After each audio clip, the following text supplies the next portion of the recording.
Mark on the Door. In their motorboat, the Sleuth, Frank and Joe Hardy search Barmont Bay for a dangerous stranger who has stolen a valuable boat. Suddenly, in the eerie fog, they spot the craft drifting aimlessly out to sea. What happens next starts the young detectives and their pal Chet Morton on an intriguing adventure that takes them to Mexico and into the comparatively unexplored desert and mountain regions of Baja California. The search for the meaning behind a mysterious symbol that terrorizes the people of an entire village, a daring escape from a submarine, perilous encounters with a band of renegade Indians, an unusual smuggling operation, all combined to make this one of the Hardys' most exciting cases.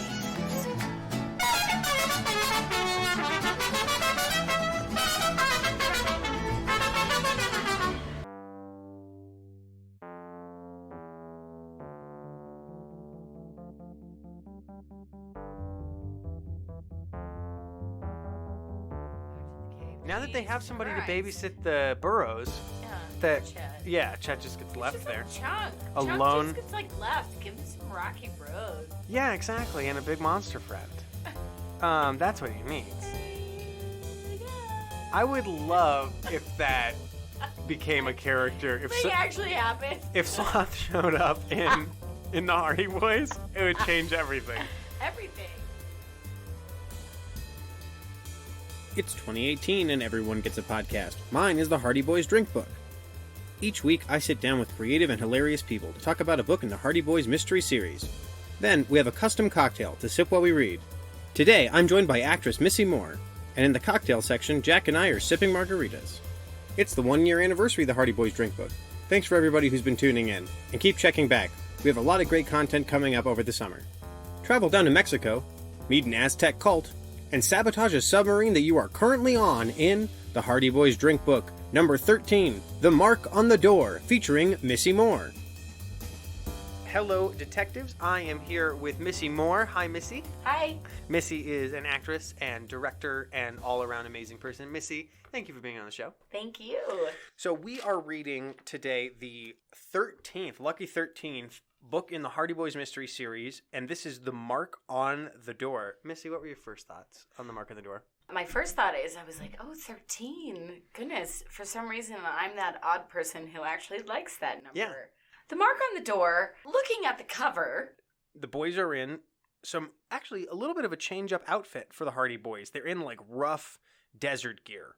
Looks like they bought desert outfits. But they still have the blue and the red. Blue and the red. You got to have the right color shirts. And then there is a bandito, I guess. He looks like he's dressed as a bandito for Halloween. Right? I mean, he's got the sombrero. Sombrero, a machete. Yeah, and then what's the thing around the shoulders? What's that called? A serap. Thank you.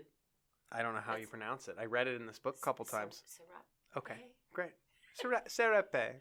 And then the mark on the door, they make it very clear what they're talking about on the cover because it's clearly a bundle of sticks that have been set on fire with the letter P over them. That's so funny because when I initially looked at it, I was like, that looks like asparagus.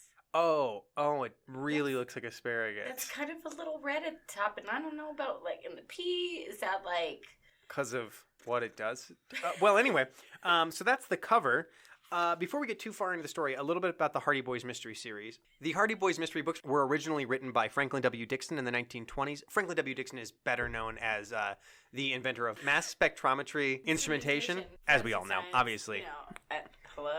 Hello, it's the Dixon. Everybody knows what that is. He wrote these children's books, these children's mysteries. He wrote them in the 20s. They were heavily updated in the 50s and 60s to make the text shorter, to make the boys a little bit more respectful of authority, clean up some of the cultural insensitivity, which for this book, I really can't wait to go back and read the original edition and find out what things were sanitized for the Hardy Boys, because this doesn't seem like there was a lot of sanitization going on. I would have to agree with that. I did take note of how some of the women are described in the book. Oh, I love it. One of my favorite recurring things, Mitch Slevik pointed this out, that every single woman is described he went through all of the descriptions, and it was like lovely, sweet, pretty, kind. And it's like all these words, except Aunt Gertrude, who was described as unmarried.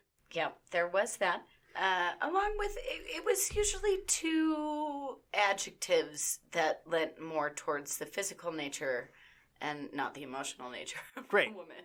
Because, the important things. My first note, Sentence. I wrote it in addressing the very first line of the book, which, look, a periscope. Joe Hardy shouted. Are you sure? Asked his brother Frank, who was at the wheel of their motorboat. You bet. Look over there. I just wrote, nope.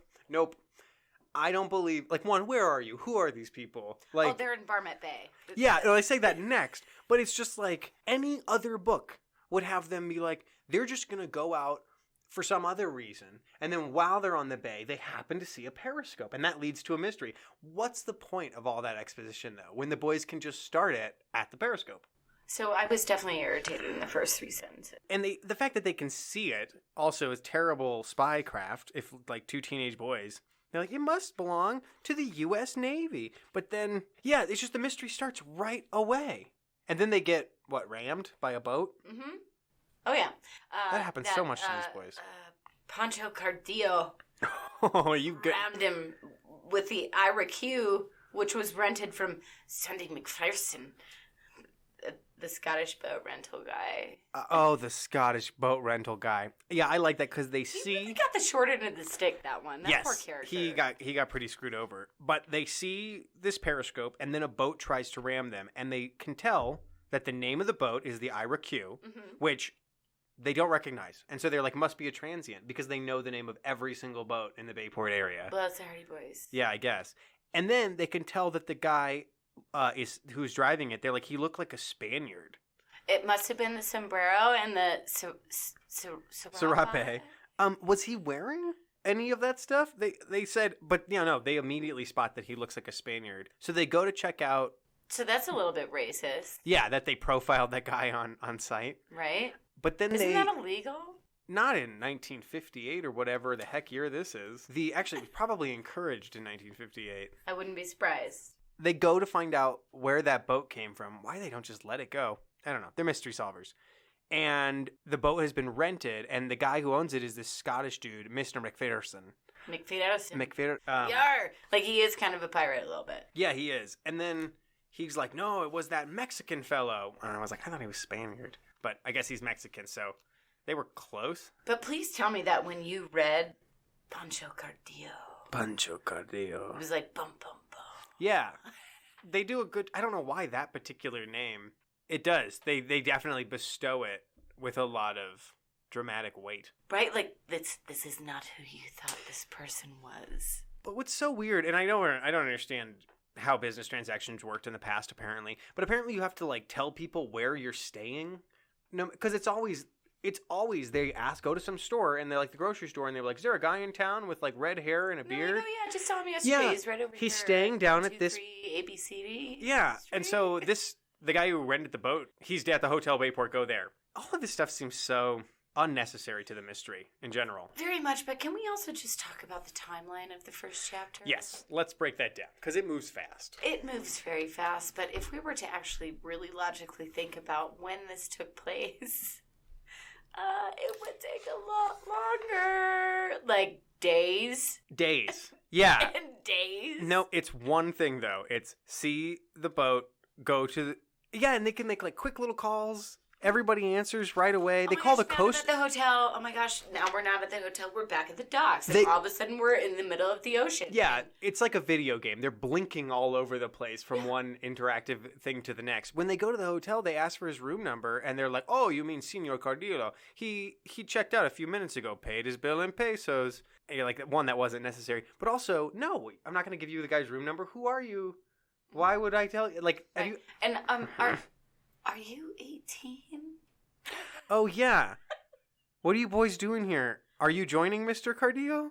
Where are your parents? Your dad is Fenton Hardy, the internationally famous detective, right? I'll give him a call. Who is described as an NYPD super sleuth. Yeah, he was, but now he's retired to his private investigation and to running his criminal enterprise, which is what I think he's up to.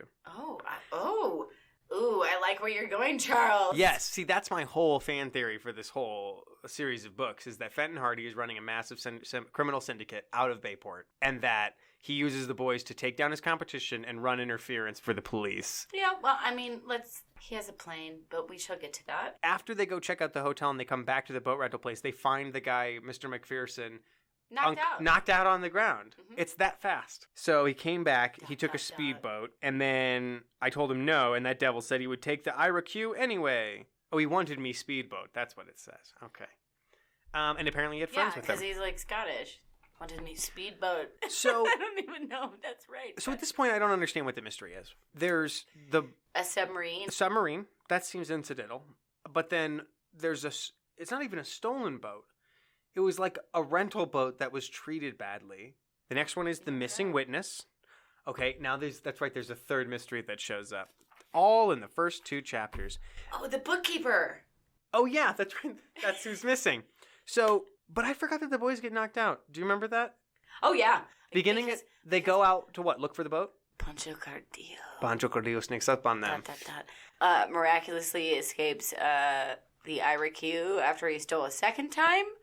Right, and they find it drifting in the water. Uh-huh. Yeah, and then they get on it. Let's go back to the original introduction. Suddenly, in the eerie fog, they spot the craft drifting aimlessly out to sea. So from the IRQ, Pancho got was he hanging off the side? Or was he on the submarine nearby? Let's think about the periscope. How did the submarine get Pancho? Either way, they get knocked out, but they wake up just fine. Uh-huh. And the guys didn't, throw them in the... Oh, it says the boys reach into the salty water to bathe their bruises. Anyway, the police show up right away. And the boys go home. We get to meet the Hardy family. Oh, but wait. Let's just start a tally for a second. My tally is should have died. Should have died. Right? So, right. We got tally number 1. Tally number 1. Because they should have been knocked out and then just pushed in the water. Right. So they go home. We get to meet the entire Hardy clan. They get apple pie, which is great. You got to have pie. Aunt Gertrude is described as tall and angular. Angular. And the mother is described as slim and attractive. Yes. Well, Fenton tells them about the mystery that he's working on, right? Mm-hmm. And it's Elmer Tremor. Elmer Tremor, who is a missing bookkeeper who was supposed to testify, right? Mm-hmm. In some corruption scandal. Okay, great. That's all that you need to know. Missing bookkeeper. Fenton's on the case. But the missing bookkeeper is helping out Senor Jose Marchita. Yeah, there's a lot of very, flip through the Mexico City phone book names in this. But I guess they're no different than they're just such standard, basic Mexican citizen names. Yeah, except for, I'm sorry, the horse breeder's son. I'm jumping way ahead. Oh, Alfredo. I read it, and you're like, Alfredo. And then I thought of Italian and not Mexican. Yeah, they were confused. They clearly were confused. Yeah. There are, in the last book that we read, which took place just off the coast of French Guiana in South America, the names were about 50-50 clearly Italian names. And like Jack said, the names of famous Hispanic people from television in the 50s. Anyway, let's see. They decide to just go out on a boat. Mm-hmm. Oh, right. That has nothing to do with anything. No, it really doesn't. They're not doing any sleuthing or whatever. They just No, and then we meet the pal Chet. Chet Morton, everybody's favorite character. Dude, can I tell you? Totally reminded me of Chunk from Goonies. Right. With just a dash of data because, really, he ended up in a chimney. Right. Also... But only the second page in the newspaper. He's got a little bit of Shaggy from Scooby-Doo in there, too. Oh, I could totally see because he gets scared and he says, let's get out of here. He's that guy. Well, they go out on their boat, and Chet's got this whole plan. He's built a device. It's 2 metal pontoons. Let me just read this. He flung aside the tarp with one swoop.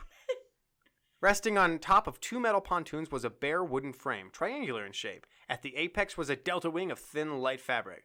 So it's a paraglider? He calls it a water kite. Yeah, well, it's kind of like a sailboat with wings. Right.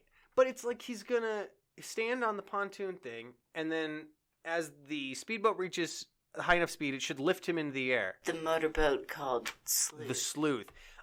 The amazing thing is that this works. This works the first time. There is no practice. He gets way up in the air, and then the rope breaks, and he's just free flying through the air. He's literally going oh, fuck! Exactly. I just wrote cool, because Chet is so cool. Yeah, and then when they finally catch up to him, he's holding onto a chimney, and the fire department has to come and get him down. And there's like reporters and photographers.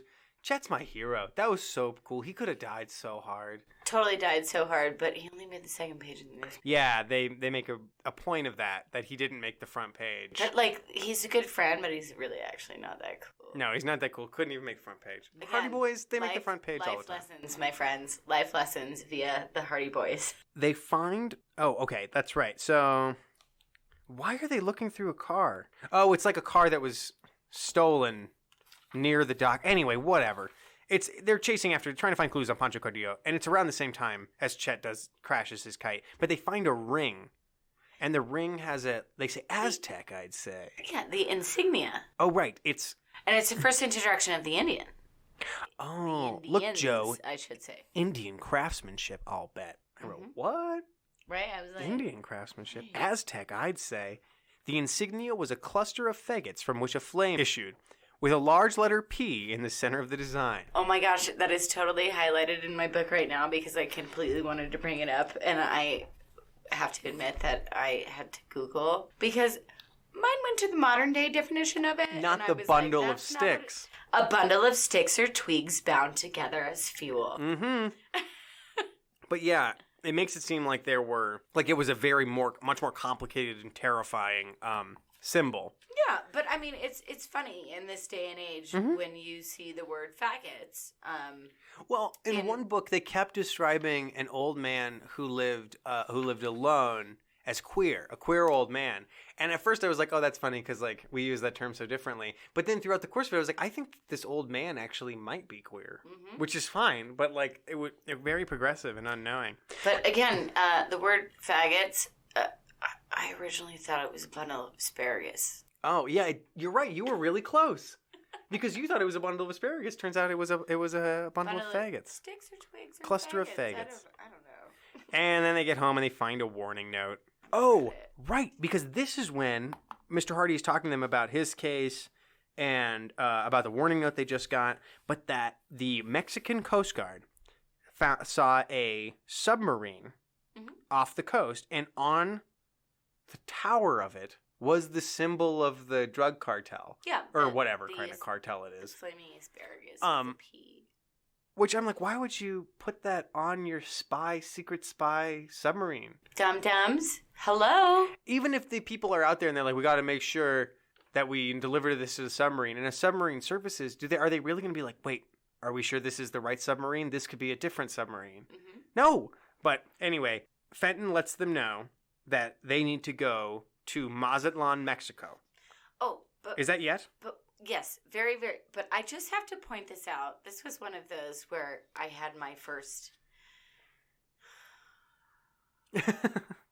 really moment. Which was that? When it is written, what if Cardillo is a member of a gang that uses submarines? Bum, bum, bum. Yeah. Like, what if, like, gang with submarines? A submarine gang. I don't... Yeah, one, that's like, you don't call that a gang. You call that, like, an international criminal syndicate. Or a crew. Cartel. Or, you know. What if they're a gang with submarines? But I was also like, where did they get a submarine? Right? Yeah. Later we find out, and it's like... But it's still, it's unbelievable. Like a gang of submarines. Like, when I think of a gang of submarines, I think, like, a gang. Like, some motherfuckers getting ready to fucking throw down some shit. Which would be fleet awesome if a submarine pulled up and, like, a bunch of gangsters got out of it. That would be a much more interesting Hardy Boys book. Also, this is not the first Hardy Boys book that has featured a criminal syndicate that uses submarines. Well, this is the only Hardy Boys book I've ever read, so... No, I know. But I'm just like... I find it funny that the Hardys find the concept of a criminal gang using submarines so unbelievable when that happened to them in the past. That's already happened to them once. It's okay, man. Frank, Joe, Fenton, Mom, Hardy. We got it. This isn't the first time we've had to fight a submarine gang. It's happened. Let's see. So they decide that they're going to go to Mexico, and they call up their private pilot that we've met several times now, but he was important in the last book, Jack Wayne. Ace pilot. And he is like, as soon as they let him know, and we're going to Mexico, Jack Wayne, who's done this before. Oh, no. Okay. It's not it's their dad that suggests Chet come along. Because twice before, they've been like, all right, we're going to go on an adventure. And Jack Wayne has been like, your friend Chet coming with? And they've been like, sure, Chet could come. Yeah. Why? But now this time it's his dad who suggested. He's like, look, Jack's going to go, but he'd be happier if Chet was going. And I love that because Chet readily accepted and received permission from his father. Well, I'm glad he got permission to travel outside of the country with the Hardy Boys. Right. Because the last time it happened, the last 2 times Chet's left the country with the Hardy Boys, he's been in plane crashes. Okay, great. Well, I don't know if that's going to happen leading They forward. say it's going to take them... Something definitely happens to the poor kid. They say it's going to take 14 hours to get to Mexico. I just want to make it clear that previously the Hardy Boys have traveled to the Caribbean in 4 hours from Bayport. All right. Well, I don't know that because I haven't read another Hardy's I'm book, just saying... But due to passage of time, Mm-hmm. the Hardys began packing. Finally, they were ready to leave for the airport. Yeah. So the passage of time in 2 sentences, which started a new paragraph. Again, the Hardys began packing. Finally, they were ready to leave for the airport. Nothing in between there. No. It makes me feel like in the original edition there was an Had entire... a sandwich? Nope. It makes me feel like at the beginning that there was a whole paragraph there. And they just took the entire middle of it out. And that's how they cut it. That shit's not important. Nope. The next chapter's called The Hostage. Oh, wait. Don't they have, like, electrical problems and all the power goes out? Oh, yes. And I have note of that here. They have to land with no radio. This is my favorite. Mr. Hardy owns his own plane.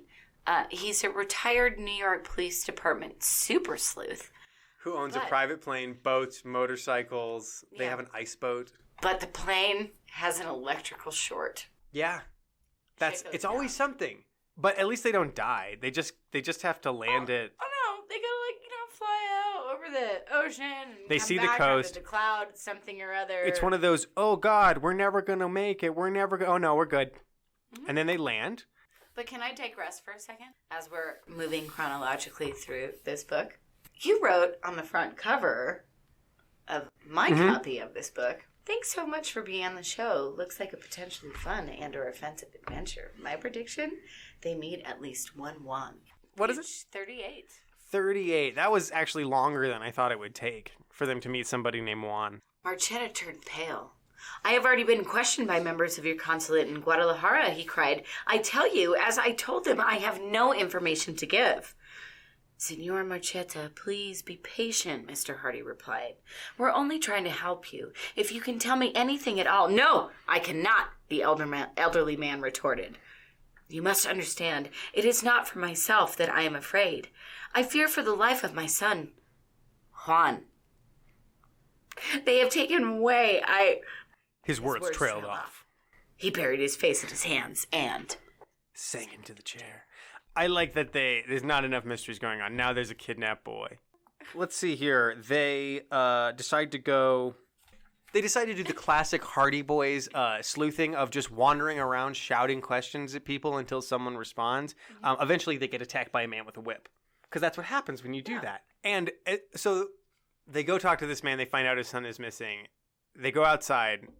And a guy basically busts in and is like, you shouldn't be talking to him. And then there's another note immediately that's like, we heard you had some visitors. They must have had that note already written. Anyway, this is when, though, when Mr. Hardy decides that he needs to take Mr. Marchetta because he's in danger. He needs to take him to Mexico City. Yeah. They need to hide out.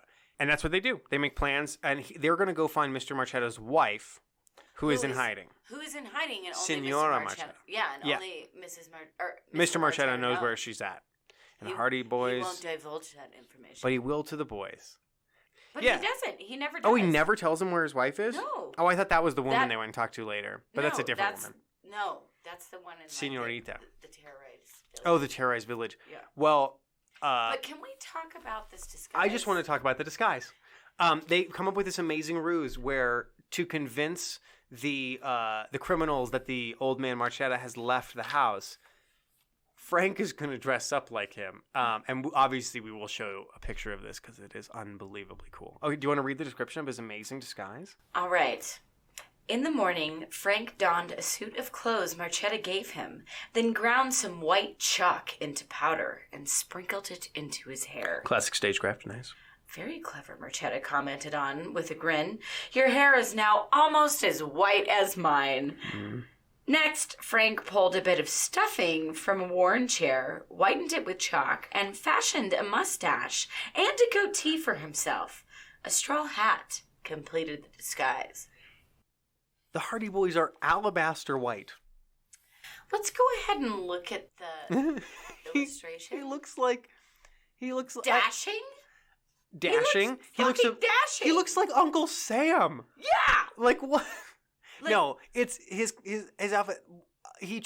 That's a mustache made of chair stuffing. Is that what you said? Yeah, chair stuffing and white chalk. I really like the caption though. It's Chet looking in the picture. Chet looks absolutely horrified by this disguise, and underneath it, it's "Hope this disguise works." Frank said, and it does. It doesn't. But literally, I was like, "Oh yeah, that's a really shitty disguise." Oh my god, Frank, you're like a leading man. You clean up nice. Frank? Aren't you supposed to look like an old man? And then I thought to myself, Jesus Christ, he's 18. He was originally 16. Oh, well, that's even... But now he's 18. They aged them up. I don't know why they felt the need to age them up. It seems like they're being perpetually held back in high school now. Probably because they never go to school. Let's see. Oh, I really like this. When they're figuring out Jack Wayne is going to fly Fenton and Mr. Marchetta to Mexico City, and he's like, I'll file a flight plan back to Brownsville, Texas. That should confuse anyone who's curious. I'm like, pretty sure that's a crime. Yep. Pretty sure filing an inaccurate flight plan that, and then... And I actually don't really know where this falls, but this is where my notes bring me. Sure. I'm totally bringing back leaping lizards. Leaping lizards! They say leaping lizards at least 3 times in this book. And I counted 2. The only other... Oh, I think I thought caught it the wrong, but maybe there was 2. The only other exclamation is caramba, which makes me think that caramba translates into leaping lizards. Right? Because that's how Spanish works in the rest of this book. I mean, for real. Leaping lizards! It's fun. It's worth it. We'll bring it back. Yeah, we have to bring it back. Okay. Where do they go after... Oh, they go to the docks. Because the officer tells the police officer that they ask for tips. Is like, maybe you should go down to the docks and just bother the people down there. I totally love this note, though, that I have to reinforce what you just stated.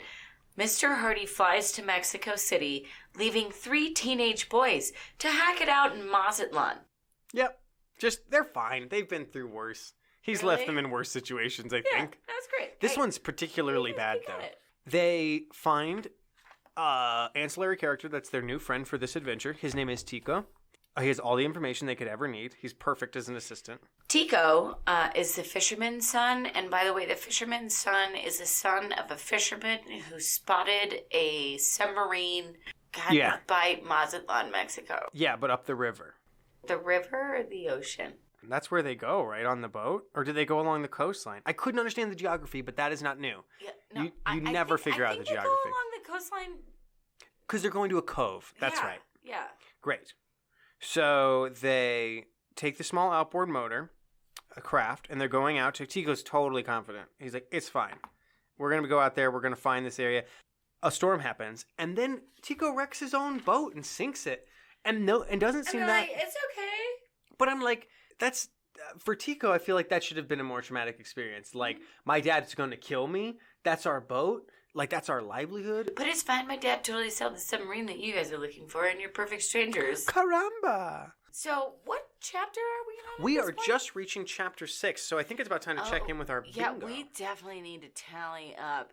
Some deaths. Should have died. Should have died. At this point. Great. Okay. I'm going to look at my bingo. See what I've got here. Right? Okay. So, there was definitely a disguise. I've got that one. I don't know if you do. Oh. A disguise. Wait, Fenton Hardy was mentioned. Great. Yep, he's our free square. Okay. The boys leave the country. I have that one. That's great. A shipwreck. Oh, cool. Yeah, that just happened. I don't have a shipwreck. The boys haven't been tied up yet. The boys leave Bayport. Oh, great. Yep, I got that one. The sleuth. Yeah, bitches. Great. You clean it up. All right, that's good. I don't think there's been any animals yet. I have that one, too. Mrs. Hardy leaves the house. That's still my favorite square because she was only mentioned once in this. Bye-bye. Yep. And that's all you get. I have 4. I have 4 as well. I think we got different ones, but that's great. Okay. So I got to a point kind of between, I don't know, like chapter 8. Okay. Compared to chapter 12 where I was like, what the fuck? So I didn't really pick back up into the story until about page 98, which, Okay, I mean... that's fine. I'll just walk real quick through what happened because some of it's funny, but most of it's just like very procedural. They rescue themselves from the sinking boat, and they're like, oh God, we gotta walk back to Mazatlan now. They start walking and get shot at. Yeah, yeah. Like immediately. All right, bang, died, boing, bang. at least, like, Right. bing, like, and described the rocky regions of the coast. If they had taken a misstep, Right. They would have fallen to their death. to their death. Oh God! All right, to the Sure. death again. To the death again. But instead, they miss all the shots. There's rocks exploding around them in shrapnel, but they hide in a ditch, and then they hide forever. They hide for hours and hours and hours. A night into the morning. Into right? the morning. They wait until the sun comes up. Then they see the submarine signal. And they, do they swim out to the sub? There's something to do with the sub. They watch it. No, one of the boys sneaks out. It's either Frank or Joe. Oh my God, that's right. Yeah, To well, what? Obviously, it's one of the Hardy Boys that actually sneaks out. He's like, whatever, I'm tired, I've been shot at. It's great, I'm just totally putting my life at risk. Leaping lizard. So that's Yeah. what those bandits were waiting for. They see bandits with flashlights delivering stuff to the submarine. And But then with his miraculous eyesight, Joe decides I'm going to sneak down for a closer look. He That's what it sees the is. flaming asparagus with the P insignia. I really like this. Keep moving. Get that stuff aboard, ordered a bearded, heavyset man wearing a battered visor cap. It was obvious to Joe that he was not a Mexican. There you What? go, ladies and gentlemen. Mexicans look like all kinds of people. It was very obvious he was not a Mexican. I also like how often the criminals have to shout at each other, speak English. Yeah. You know, like, so that Because the Hardy Boys are an adventure and they don't really actually understand Spanish. But sometimes they have an amazing knowledge of Spanish. Like, just coming up here, after they notice that the submarine has the same symbol of the faggots, the burning faggots, they're looking for food and water. Because they're like, oh God, there isn't much to eat or drink out here. And Tico says, we are sure to find plants which can be eaten, such as acerola. Acerola, Chet blurted. And then Joe says, that's Spanish for hawthorn. Yeah. So wait, Joe, now you speak Spanish? Maybe he just paid attention for that one day. That's what it seems like, because their knowledge of Spanish names for plants. You know, they also certainly definitely have enough time to go to school in their Hardy Boy adventures. Yeah. To learn Spanish. To learn Spanish. I don't know. But they know some very random Spanish. But then Tico's showing them about how you can... and this is one of those attempts of the Hardy Boys to teach children actual things, that you can, like, break open a cactus and pull the pulp out and squeeze water out of that. And then poor Chet. And then Chet immediately, well, he thinks he has, but he immediately poisons himself. He eats the one plant that they're like, oh, it's muy malo, which means it's poisonous. Oh. That's what they say it means, but that's not what that means. Isn't it very bad? Yeah. But then he's like, it's what? And he's like, poison. Chet's dying. So Chet's going to die. Like our Chunk from Goonies. Is about to die in the desert. And he feels terrible. And he has, like, he's pale. They can tell that he's sick. But then this guy on horseback shows up. And then he, like, scoops up some of it and has the same. And he's like, oh, no, that one's not good. It looks like the poisonous kind, but it's not. And I was like, stupid Tico. We're trusting you. We're relying on you right now. And you're tricking us into thinking we poison ourselves? And how dare you new friend, like, try to be kind, thinking that you think this plant is dangerous, and it's actually really not. You should have just... And this other perfect stranger's like, it's actually really It's actually just fine. Yeah, so they meet Mr. Garcia, who is returning from his ranchero. Every single word in Spanish is italicized, including words like avocados, which I think that's hilarious. They're like even foods, tortillas. Because every time that I say avocado and tortilla, like I say it with an avocado. Yeah, with a slant to it. Tortilla. I feel like I sound Italian. Yeah, you slip into a little Italian. So they go. Let's see. Oh yeah, they go back to Mr. Garcia's like little ranchero, and they eat bananas, oranges, limes, and avocados. And then food have a fiesta. They have a huge fiesta. And Chet says, this will be a gastronomic adventure. And I wrote, Chet's going to poop forever. Right? He's going to be like... The rest of the trip is going to be Chet being like, oh, I'm fine. But then... It's there's just sudden, like Chuck. He just wants some Rocky Road ice cream, I man. really want to add this one to bingo, because this has definitely never showed up in a Hardy Boys book. bullfighting. Yeah. They do amateur bullfighting in this town where they've blunted the horns of the bull and the young people in town get in the ring. Fiesta, where they've had avocados and... bananas, oranges, limes, and avocados. Tortillas. And tortillas. Tortillas. He waved a muleta, even that is italicized, a small red cloth draped over a stick. But Chet jumps right in, like with no threats. He's like, oh, this seems fun. And Chet jumps right in to fight a bull. I think it's because he's high on all the food he just had. I guess. Or something else, cook You know? leaves. But I was right, Chet's awesome. Just to be like, if the Hardy Boys can do it, the Hardy Boys don't think it's necessary. But then Chet ends up getting thrown over a fence, right? Mm-hmm. That's pretty serious. You could die. Right? Bulls kill people from that. Oh, Tally did. And then is it Joe that comes in and he's like, it's okay. I got the bull. I'll save you. Joe says, that waistline of yours almost got you into real trouble with the fence. And I wrote, Joe's a dick. Right? Joe's a dick, and obviously... And you should have been like, oh my God, I'm so glad you're okay. Senor Garcia keeps saying that he's going to El Dorado. And no one is ever like, the lost city of gold? Nope. It's some other place. I think of bottled water. Oh, okay. I thought of like the mythical city, one of the 7 cities of Cibola. Totally kidding. Or like that casino. And then they find out that this town is full of peasants. And they're superstitious, cowardly lot. Mm-hmm. So they want the boys to leave right away as soon as they start asking. And they're superstitious because of the mark on the door. The mark on the door. The mark on the door. The curse of the symbol is what they call it. But it's the mark on the door. Then they, let's see, Trail to Baja is the name of this chapter. It's just them talking to a bunch of cowardly villagers and who are being clearly intimidated by some gangster. They get a letter when they get back to their hotel finally after like walking through the desert and getting... For the first time. Yeah, for the first time. They get back to Mazatlan. There's a note at the hotel that just says, remaining with our friend for a while. We'll contact you later. Fenton. See you later, kids. I mean, who gives a shit that you're in your teens and whatever you've hooked up with like a fisherman's son? Yeah. And... Joe says, hope he's not running into trouble. And I just wrote hookers and blow, man. Dude went to Mexico City and then was like, hey, look, turns out I'm going to be like, stuck. Oh my God, Mama Hardy. My Aunt Gertrude, my sister, has just been on my nerves. Like, where's gone. Jack Wayne? Did Jack Wayne go with them? No, Jack Wayne's still in Mazatlan. Oh, that's right. I thought he was. Radio equipment. I thought he was going to make a fake flight plan or whatever, but I guess that was Fenton. Whatever. It doesn't matter. Yeah. Fenton's gone, is the point. So the boys, who have infinite money, I guess, as per usual, they rent a boat. They decide they're going to... Oh, Tico has all these maps of Mexico, like air maps, like for people plotting air journeys, which I don't know why you would. But anyway, luckily that's handy. So they take a boat and they make it to this tiny little town. And I can't remember what that town was called. Monterraz. Yeah, that sounds right. Monterraz. Right. And... it's one of those towns where, like, as they enter the town, everyone shuts the doors and locks them, and like because we don't like any strangers. They don't like outsiders here. Yeah, I wrote silly peasant superstitions. Oh no, I wrote this is the Fraidy Town is what I called this. They go to Fraidy Town. They bully a lady into talking to them, right? Yeah, but it's a lady of the guy who like stumbled upon the dudes in the woods, and then they kidnapped him, and then right. put the mark on the door. Let's find her story because she tells them. Some pretty... Oh, they get threatened by a man with a machete who tells them to leave. Yeah, and then we figure out... And then they just go camp on the edge of town. Right. But then when they come back, they talk to Senora Santos, who is the wife of a man who's been missing.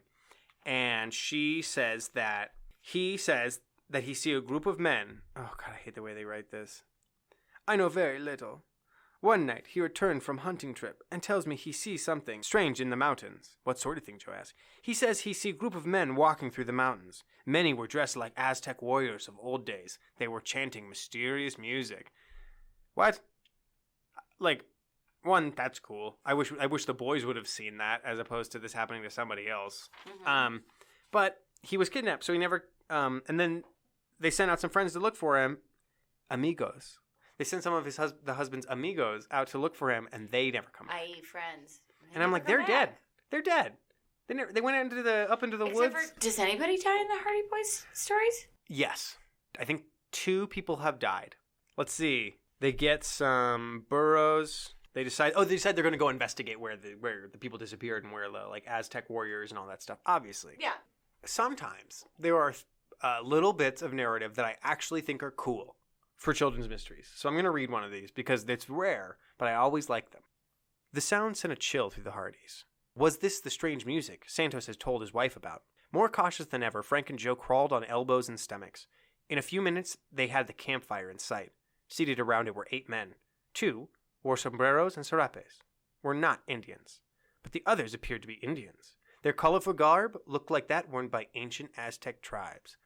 And I was just like, cool. That's a cool scene to set. Beyond the fire and barely perceptible in its glow stood an Indian with a rifle nestled in the crook of his arm. One, none of these people are Indians. These are native Mexicans. Mm-hmm. But whatever. They're Indians. And I like how there's a differentiation. There's how they differentiate between Aztecs and Indians. I think it's the sombreros. It's the sombreros. The Aztecs don't wear sombreros. Yep. Do wear sombreros? Don't wear sombreros. Let's see. Oh, they say, like, one of the guys is like, speak Spanish or speak English, amigo, so that the rest of them don't know what they're talking about. And I was like, I bet they speak some English. Right? Like, but I would pretend But all of a sudden, like, these guys totally are going to speak English right now. Yeah, it's so handy. Mexico. But then they get away, and Tico, they return to campfire anyway. The Hardys decide they're going to follow these people back to their main encampment. And Tico says, I can be of help to you. My grandfather was an Indian. As a young child, he taught me much about tracking. I'm sure I can follow their trail. Tracking. Oh, and Jesus. Meanwhile, as I'm reading this, I can only picture Tico as a boy of 12. Right. Tico. Yeah. But it's that, like, I love he's the... not like Frank and Joe Hardy, but he's like, I got it. I just really love that the Mexican stereotypes aren't enough for this book. They have to put Indian stereotypes in there as well. Like, they're all really good at tracking. They're silent in the woods, all that stuff. But I like that was a little extra stuff. They finally get to the place, this encampment, and they know that they have a prisoner, and they go to, like, free the prisoner, and they find out that it's Elmer Tremor, the missing guy from earlier. The bookkeeper. The last guy they actually wanted to find. They wanted to find the kidnapped people from the village. Mm-hmm. But Elmer Trimmer doesn't even want to go, right? Juan. They wanted to find Juan. They wanted to find Juan, the missing boy. The son. I don't know if he's really a boy. Senor Marchetta's son. Senor Marchetta's son, Juan. Juan Marchetta. Yeah, but Elmer Tremor doesn't even want to go with them. No, because he's like, I'm not trying to run away. Yeah, he's a Tremor. He's got the right name. His name is Elmer Tremor. He's a pussy. So I just found my 4th Leaping Lizards, and I'm on 93. So I think there's probably more than 3 in this book. Leaping Lizards! Leaping Lizards, Joe exclaimed at his brother. So they went into a cave. So they go into a cave. Got to go into a cave. It's not a Hardy Boys book if they don't go into a cave. Yeah, because, oh my God, what's on the other end of the cave? We'll go back to the place where Tico and I spotted the cave. It'll be better if we go before daylight. Also, one of us will have to stay here and guard the camp and the burrows. I guess I'm elected again, Chet grumbled. And then Tico agrees to stay with him. So the Hardys, all alone with none of their tracking abilities of their friend, they go into this cave. Now, it says 40 Indians emerged from this cave and hurried off as if on an urgent mission. That sounds like a bit from a Mel Brooks movie. Where, like, one Indian comes out of the cave and then 2 more, and then it's just like a tiny little cave and 40 guys come out of it. They look inside the cave. They probably get trapped. They find the symbol. I think this is like right about where my notes started. Where you start kicking back in? Yeah. This is the point where they find all of the clues. Mm-hmm. They find, like, all of the stolen stuff from the Americas called machinery. They find barrels of oil. Box labeled machinery. That's the thing. It's not guns. It's not bombs. It's not drugs. It's machinery for mining. They find a little strip of paper with a note. They find all the clues. Mm-hmm. But one of the other things they find is an altar that's got like a little hidden space underneath it. And when the bad guys come back, the boys hide inside of it. Oh, wait. I think I wrote something down that says the sense of imminent death is actually to the point of fucking absurd. Right. They climb in a hollow altar, and then the Indians start a giant fire on top of the altar. Can I read that? Yeah, let's read that, and then we'll do bingo. Quick! Frank commanded, remembering the altar. Follow me. He pulled aside the broken fragment of stone at its base. Inside! Hurry! The boys squeezed through the opening and into the hollow portion of the altar. A split second later, the Indians poured into the cave. Fuego! One of them shouted. Fuego por Pavera, which is Spanish for terror? Pavura, yeah. Fire for terror. Yeah, all right.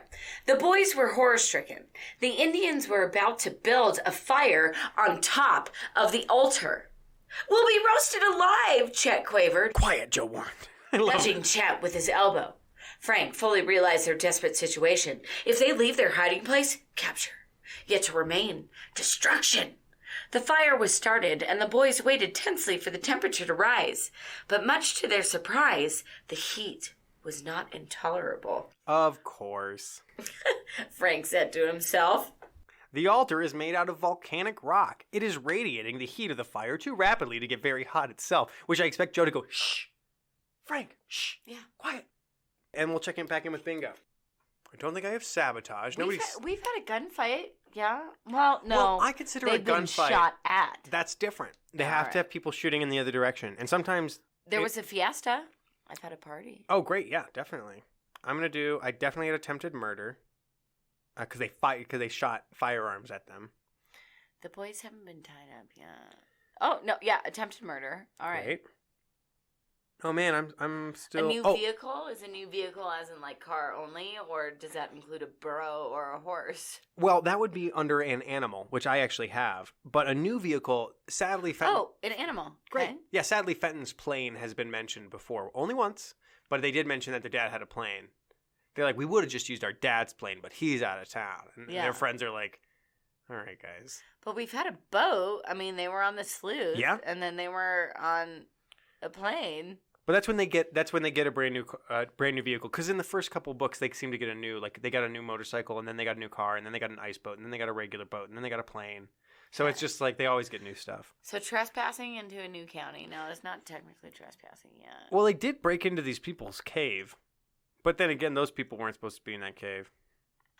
No, we're coming up on an invention for sure. Oh, yeah, that's right. Okay, cool. I think we can get back into it. Yeah, it kind of gets into... It gets crazy. Now it's starting to get pretty active. They hide in the altar. Then when they dissipate immediately after they light this fire. Actually, no, they talk a little bit. They accuse Mr. Tremor of trying to run away. He says, "You were wrong, Vincenzo. Mm-hmm. I did not try to run away. Didn't I come to Mexico with you of my own free will? I just went out for a walk and got lost." And Vincenzo, by the way, if we have not followed him logistically, is... Pavura. Pancho Cardillo. Right. They're all the same guy. Which is i.e. terror. Pavura is the name that he uses to lead the cult of people who worship him. Vincenzo, I think, is his... Aztecs / Native Mexicans? Sure. They all worship him because apparently, even in the 50s, it's easy to convince people to worship you. I guess... Especially if you have the flaming asparagus insignia. Yes, because it's holy to the people of this region of Mazatlan. I guess. Burning asparagus, they're like, oh, that's very serious. Oh, okay. So he leads the Indians who worship him, which I wrote very lame, very racist. They all leave. The boys just get out of the... They survive. They're fine. They escape. Yeah, they get out of the volcanic rock altar. Right. And they're like, okay, we're going to... You guys stay here with the camp. Chet, you stay with the camp. Joe and I are going to reconnoiter the area. Where are they going to go look? Anyway. And poor Chet. Right. Chet, by the time they get back, they go find out what the Indians are doing, right? And and by the way, Tico has disappeared at this point because he's trying to go back to the cursed village. Tico's going to go back to the cursed village and talk to Senor missing husband. Husband person. Right. And Chet is going to watch the donkeys and the camp. Frank and Joe are going to follow the Indians to wherever they go when they leave. The rail car. The rail car. Yeah, the Indiana Jones section of the book. I completely forgot about this. I wrote Donkey Kong. See, okay. And that goes back to... a charging donkey. So they follow the Indians and they get to a mining operation. Clearly that's what's going on. The boys like, it looks like it might be a mining operation, but it's clearly actually what it is. And they see this weird rail car that's like flat and open on the top. Mm-hmm. And when they get chased by the Indians, they run in a big circle and then they get on the railroad car and just turn off the brakes and ride it Donkey Kong style. No, don't realize that there are brakes on it. Oh, that's right. They just get on it and take off. And then it's the, oh shit, Indiana Jones style. Like, it's going to go off a cliff. The end of the tracks. No, the end of the tracks. Oh, that's right. Yeah. And 50 feet from there lay a stack of rusting rails directly astride the cart's path. Mm-hmm. So they pull the brakes. Is it Frank who figures it out first? Frank pulls one, and there's a huge shower of sparks, and then Joe finds the other one. Frankfurt. And then it's like, oh my god, we magically found the brakes of the rail car. I don't know a lot about rail cars, but if you 115 miles an hour, it's just perfect because, they stop a few feet from the end of the track. Whew, Joe sighed. That was close. Frank mopped his brow. If we hadn't found those brake levers, we would have ended up in little pieces. Yeah, there you go. Also, those Indians fired guns at them. If you want to, that's right. After the circle, okay. Yeah, when they were running circles. And then they've just been riding for like this crazy ride. They've lost the Indians. Nobody knows where they are, but they know they're on their way. And Frank says, "Our camp shouldn't be too far from here. We'd better get back before Chet starts worrying." And I wrote, "Where the fuck are you?" Like, yeah, you just rode like how many miles down? Like, how many circles did you run? And down a track, and you followed them all the way out to this mining. But no, they know exactly where they are. You know what? I'm gonna put my right index finger in my mouth, spin on it, and then check the direction of the wind. And also, that's my compass. They're not gonna take like roads or anything. They're just gonna cut like straight through the desert. Yeah, they're Hardy Boys. But they get back to Chet, and when they reach their camp, the Hardys found Chet propped up against a rock, whittling a stick of wood. And he says he's bored. And then Chet drops his whittling and tackles Joe to the ground. And, it's the whittling stick that's an important clue. And I was like, dude, you could have just broken his ribs. Like, guys shouldn't rough each other up when you're out here in the desert. The whittling stick is an important clue. Right, clue. he's whittling. He's whittling something. He's never whittled before, but he is now. Tico's still gone. Oh, the Hardys go back to the cave to watch it and leave Chet. That's what it is, right? Yeah, because they're always fucking going back to the cave. Now that they have somebody to babysit the burrows. Yeah, Chet. Yeah, Chet just gets left there. Chunk. Alone. Chunk just gets left. Give him some rocky road. Yeah, exactly. And a big monster friend. That's what he needs. I would love if that became a character. If actually happened. If Sloth showed up in the Hardy Boys, it would change everything. Everything. But yeah, they sneak back around. They try to get the bookkeeper to leave with them, but mostly he just gives them expedition. Expedition? He gives them an expedition. No, he gives them. We are on an expert expedition with the Hardy Boys right now. But some exposition? He tells them about Vincenzo. He says the guy who's Cardillo and Pavura. He's the guy who's leading this cult of Indians. Yeah, he's Pecho Cardillo. Cardillo.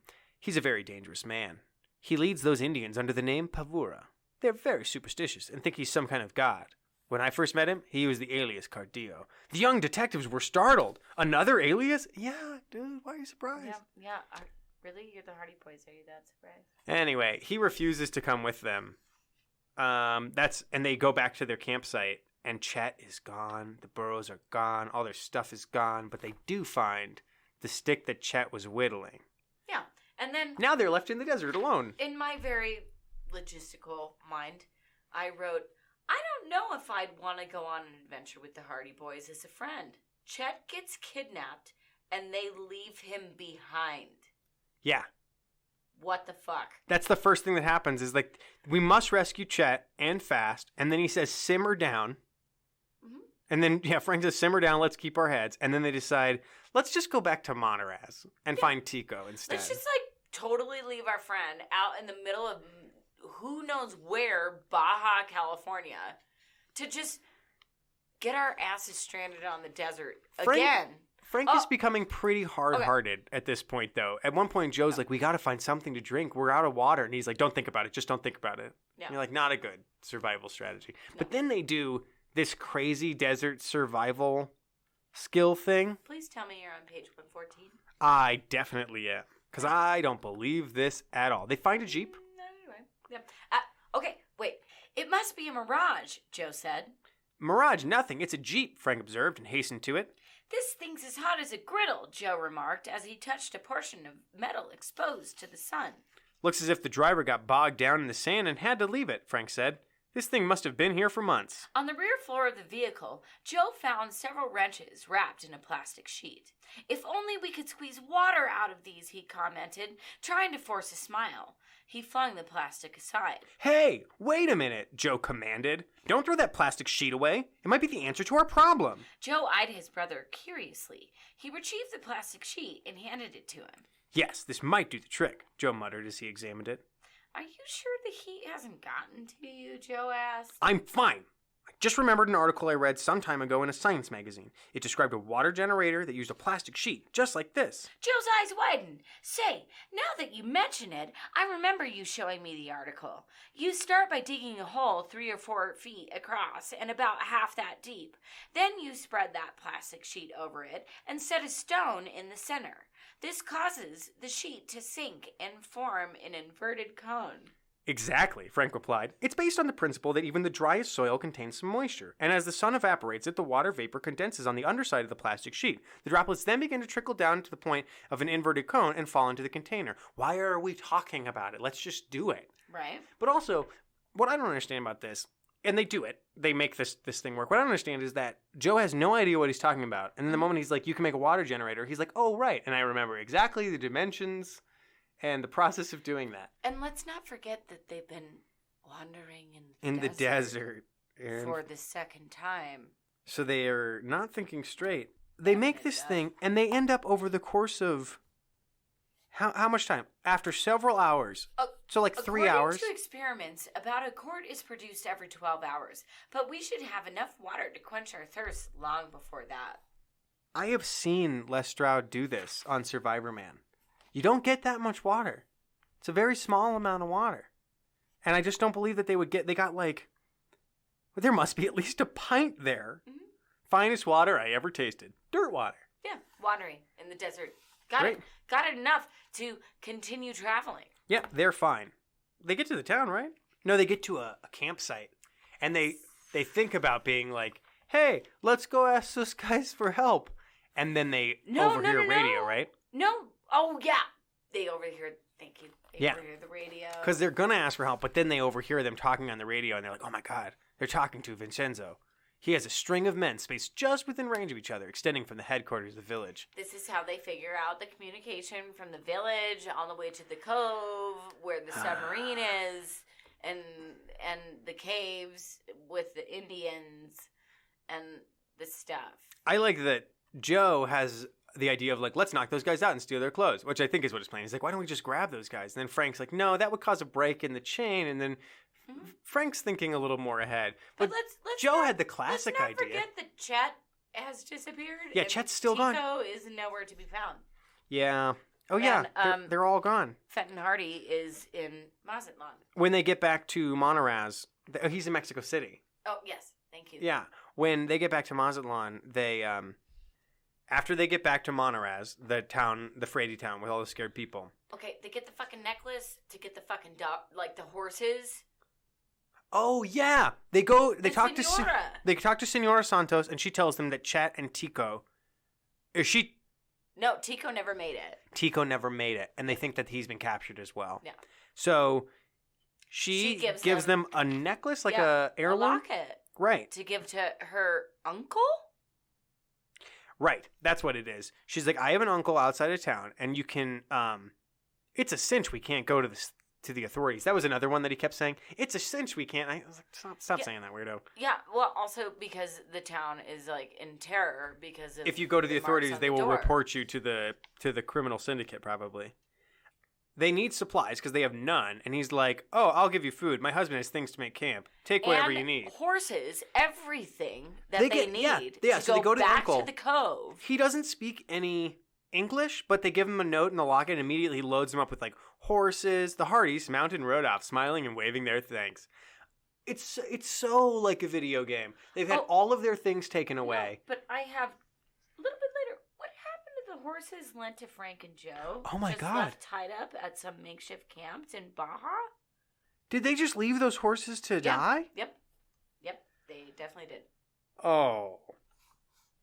Well, maybe we'll find out that we missed a part, and they did go back for the horses. No, they definitely did not. Yeah, you're right. Okay. So they just ride into the cave and they tie him up. after they restock on supplies and horses, they go to the cave again. They find the big cave. They find a new cave that they didn't know about before. Mm-hmm. And in that cave... That's where the prisoners are. Yeah. And there's like underwater river. There's a tunnel, a hole in the ground. And when the bad guys are coming, they're like, we gotta go. Looks like we're gonna have to jump. Yep. And then they jump in Indiana Jones an underground river, which an underground river, that could dead end, that could junction at a point that's too small for the human body. Oh my God. Imminent death. They could, it could go into a place that has no space for air. Mm-hmm. There are lots of ways that they could have died. Oh, you could be impaled on like some sort of stagnite, like something or other. Oh, I did forget to say that while they're in this new cave, they see these weird long canvas bag objects that are like long tubes. Anyway, those are important later. Like a torpedo. Oh, torpedo-sized tubes.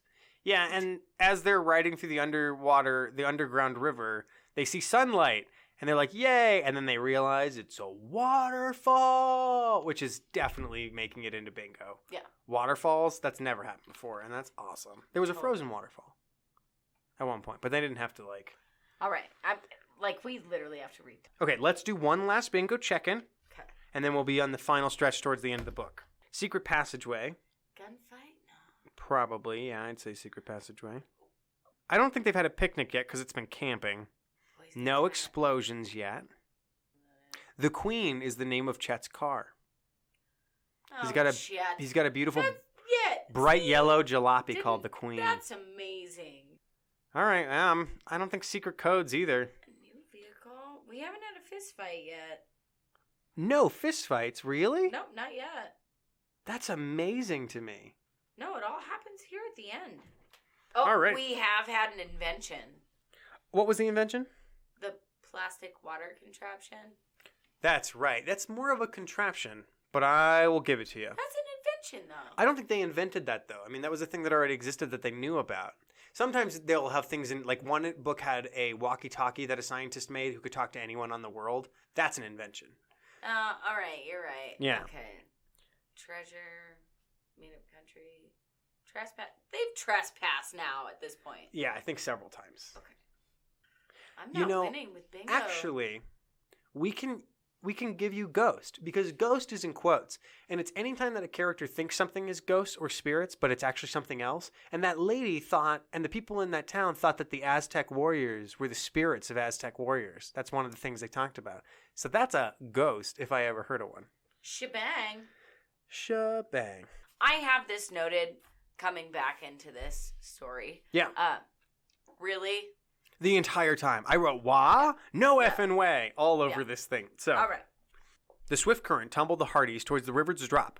They were about to be swept through when Joe, in the lead, grabbed a segment of rock projecting from the wall of the tunnel about 3 feet above his head. Hang on to me! He shouted. Frank clung to Joe's waist and gazed through the opening. The water cascaded to jagged rocks below. Don't let go! He screamed. Or we're finished. I'll hang on as long as I can. Joe shouted. The water pounded against the boys and threatened to carry them with it into the chasm. The rock climbing tools! Frank cried out. Joe hooked his left arm around the projection of the rock and pulled a piton from his belt. Is that what it's called? A piton? Mm-hmm. A piton. Great. Using the small hatchet in his right hand and holding the pin in the other, he hammered the piton into the wall. Then he took the coil of the rope and threaded one end through the eyelet of the piton to form a double line. Grasping it firmly in both hands, Joe let go of the rock and slowly fed out the line. With the current pulling the boys' bodies forward, they were swept outside the opening. They dangled precariously above the chasm as the water gushed over them. There's a narrow ledge to our left, Frank yelled. It looks just big enough for us to stand on if we can get close enough to reach it. He kicked out hard and the boys started to swing back and forth like a human pendulum. Frank, with only one hand around his brother's waist, reached out for the ledge with the other. Almost, he called as they arched up toward it. Finally, after a hard swing, Frank managed to grab hold of the ledge. He and Joe pulled themselves up onto it. Then, Joe released one half of the double line and pulled the rope free from the piton inside the tunnel. It's about 200 feet to the bottom of this waterfall, Frank remarked. And another 200 to the top of the mountain, he said as he peered at the sheer rock wall stretching above them. Okay, let's just go ahead and write this down for a second. So, wow. Okay, one, they can communicate verbally while in a river. An underground river. An underground river that ends in a waterfall. But they can Which is going down to sheer rock face. 200 feet below. They managed to get out their gear. First off, Joe manages to grab onto a hanging rock above his head with his right hand. Like a stalactite? Which is probably wet. Yeah, and slimy. With the weight of his brother around his waist. And does he have a hand on it or just his arm hooked? Because he uses his both hands to do the pitting thing. So then after he's got his arm hooked and his brother's got his arm around his waist, Joe managed to get out. With rushing water, waterfall, all that. Yeah, the force of all of that water.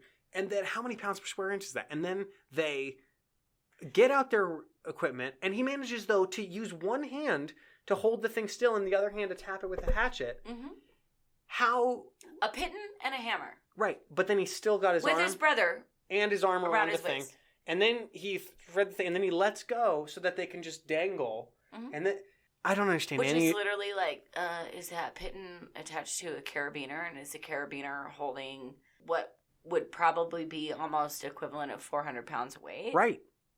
And it's fine. And it's like sawing back and forth against the rocks. To the point where they can swing. Yeah. Also, the underwater river current didn't wash away any of said tools. I don't know if any of our listeners, right, anything out of their pockets, anything off. I think they still have their hats after this.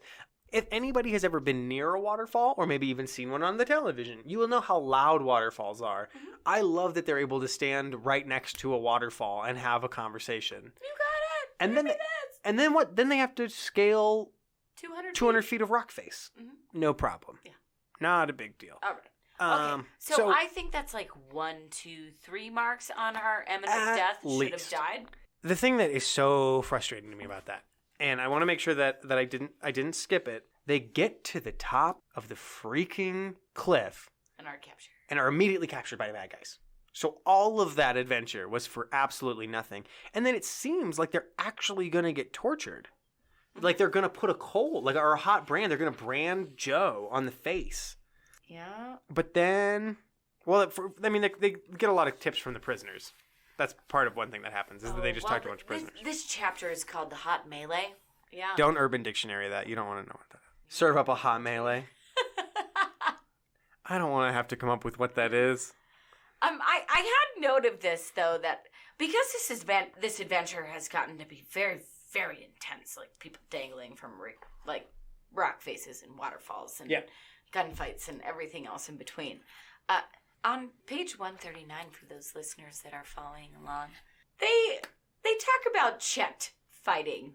And it is really, his fighting style is to completely lighten the tension of everybody else's fighting style. He pulls the sombrero down over the guy's eyes, right? And then just runs around in circles around him or something? Yeah, no, all right, Chet, who has selected Vincenzo's companion as his opponent, has pulled the Mexican sombrero down over his eyes. The stocky man ran around the cave frantically trying to pull up the hat. But leading to that, we have, in a lightning move, Joe darted forward head low. He smashed into the midriff of an Indian who jackknifed onto Joe's shoulder. Then, snapping to an upright position, he flung the man to the floor.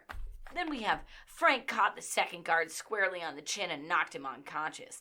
Then he quickly untied his brother's hands. Vincenzo lashed out and sent Tico sprawling to the ground. Frank gave chase and downed Vincenzo with a flying tackle. They rolled across the ground, locked in a fierce struggle. Chet, who had selected Vincenzo's companion as his opponent, had pulled a Mexican sombrero down over his eyes. I mean, really? No, it's like Jean-Claude Van Damme and Steven Seagal with Charlie Chaplin. You know what I mean? Like, oh, wait, what? Like, that's his fighting style, but that's great. Sometimes he just tackles people or whatever. He throws a barrel at a guy. A barrel of... It's so funny that Chet chooses to, pull the sombrero over the head, but, not square him, punch him squarely in the nose or kick him in the nuts. The thing that I love about this, though, and it's one of those moments in the Hardy Boys that I love the most, is that they're about to be tortured.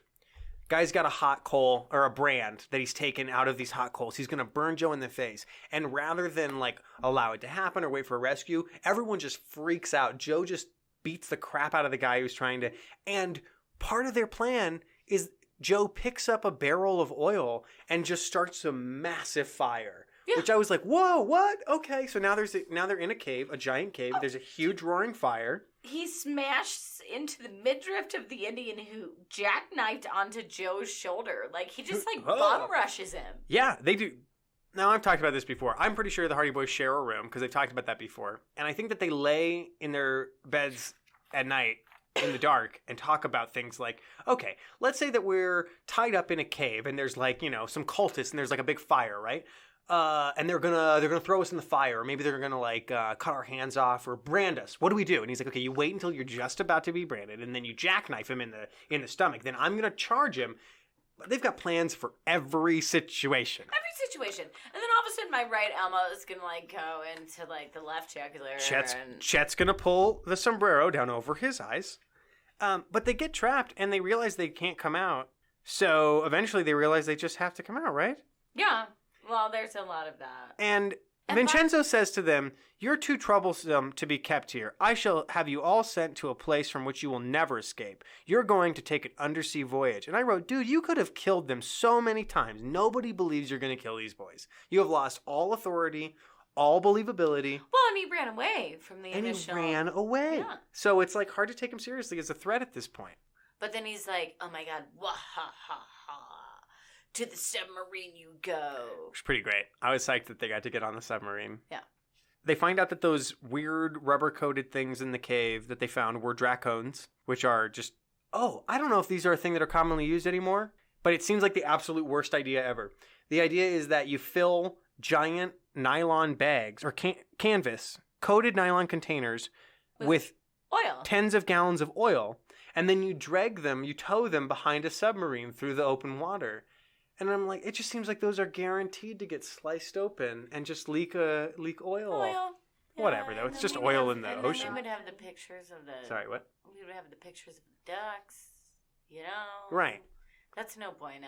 No. But, I mean, I just love that was a thing that was the height of technology when this book was written. And now I read that and I'm like, oh, God, but no. at the same time, you're like, but what about the boxes labeled machinery? Right. I thought that was for... So is it crude oil? What exactly are they fucking What smuggling? are they mining? Yeah, something important. They keep calling it oil. We're just going to say it's oil. Yeah.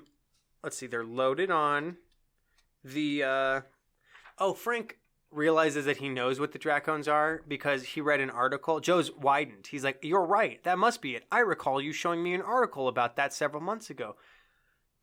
That's the second time that happened in this book where Frank's like, I read an article, and Joe's like, I remember you showing me that article. Yeah, because we're the Hardy Boys and we share. If I was sitting around my apartment and my brother was like, hey man, I just read this article about a new way of shipping oil. I think you'd be interested in it. And he handed me, I'd be like, I'm not.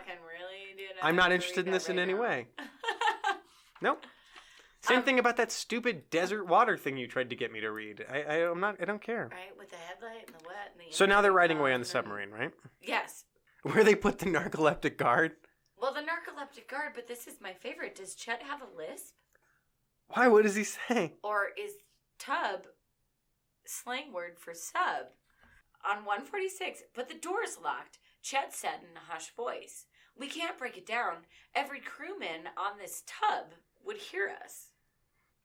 Oh, I think that's just the colloquialism for boat, right? This old tub. I like to think that he's like maybe this Chet tub has a lisp. Oh God, that would have made his character even better. Maybe this tub has a lisp. Maybe the tub would hear us. Every crewman on this tub's gonna hear us. Right? Yeah, that's pretty great. Now I want to read him with a lisp from the rest of the time. Choice. What I liked is that they picked this one particular guard that the boss is like, you gotta watch these boys. No, it's another crew. Because you're a danger, and we've been trying to. No one, yeah. We got to make sure that these boys don't get out. And then one of the crewmen is like, the boss said you had to watch him. I don't know why he picked you. You're always falling asleep. And the guard's like, I don't fall asleep. And then he falls asleep in a couple minutes. But I like that they picked the one narcoleptic guy, the guy who's notoriously sleepy, to be the guard. But I also like that I was afraid that of all of the stereotypes, we were going to meet a lot of real sleepy people in Mexico. And I'm glad that we only met one. Yeah, just one. Yeah, on this ship. And it became like a thing that other people mocked him about. But he falls asleep right away. They're able to take the pins out of the door on a submarine. The pins out of the door on a submarine. As if they're in like a 1990s condo or something. Like, can we just talk about that for they're a not second? welded in place? They say that this is like a Navy vessel that's been... It's like a ding, ding, ding, ding. Tap, tap, Got it. tap, tap. Now we've escaped. We're So the they Hardy just- Boys. So they just take We're the door Hardy off the Boys. hinges. Oh, Easy. And by the way, Chet does say somewhere, in this chapter, he says leaping sailfish instead of leaping lizards. I also And I would have bring leaping that back. lizards here, though. And I wrote, stop it, stop it, stop it. After he said leaping lizards for the 5th time in this book. I wrote, Oh. stop it, stop it, stop it. Top of 151. Yep. Leaping sailfish. That's awesome. So their plan is that they're gonna disable the submarine so that they have to surface for air. The last thing I would want to do if I was in a submarine is disable it, because I feel like that would be. It would go. Yeah. Oh, wait, let's try that again. It would go.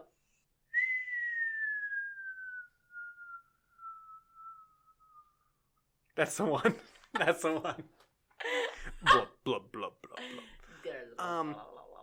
And then they're like, we got to go to the engine room and disable the batteries. Oh, yeah. They know how to take out a sub. I'm Joe Hardy, and I know exactly what How I'm submarines gonna go work. for, blah, blah, blah. Like, So they beat up it the all guard. leads back to the periscope. They steal his Yeah. costume. That's classic. Joe wanted to do that earlier, but he got to do it finally. Take a guard and steal his costume. Yeah, because Frank got to do it with the Senor Marchetta. So he's like, second disguise, which is great. But he's sneaking through the sub and he's being but he beats the crap out of the guy who's working in the engine room. Knocks him out with one punch, which I think they don't, that's amazing. Oh my God, we have to play bingo. I definitely know that there are some flying fists. Okay, great. Yeah, definitely some, so we're getting there. Fist fight. He just throws a barrel of oil onto the batteries. Because there's a barrel of oil. Oh, yeah, there was just a barrel of oil. I don't know if anybody mentioned that. Nobody had until he grabbed it. He glanced around until he spotted a drum of oil. Then he shoved it onto the batteries, basically. I love that because glancing around, like on a podcast, can I just act that for you? Yes. Oh.